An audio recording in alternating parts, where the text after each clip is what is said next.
One of the biggest fire hazards in your home is lurking behind your drywall. 40% of residential fires are electrical in nature, and the province, according to the Ontario Electrical Safety Code, has made it very clear that electrical wiring is not a DIY project. You need to hire or be a licensed electrician.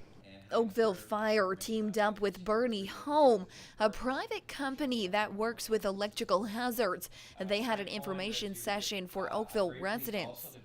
We find a lot of the problems in homes are caused by home handymen or a friend that knows something about electrical, and that's a very dangerous thing.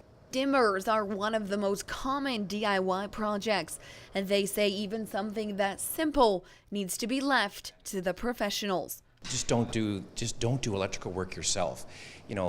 So often we go into people's homes and they'll say, "Oh, that outlet over there, that receptacle, that doesn't work. We don't use it anymore."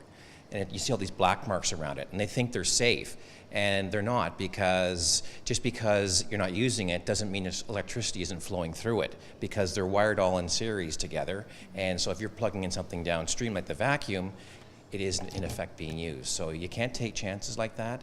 And same with breakers or fuses. If breakers are tripping and fuses are blowing, those problems don't fix themselves. You've got to deal with them. Some older homes in Halton were built with aluminum wire, which, although more cost-effective, poses a higher fire risk. Copper, which is more popular these days, is safer. And if you're in the market for a new home, Bernie stresses the importance of a proper home inspection, because there's no telling whether or not the previous owner hired a licensed electrician. Come home at night, you close your door, you lock it, and you think you're safe, but you're not really safe without having your home checked. And that's what we specialize in doing. For Halton Insider, I'm Krista Sharp.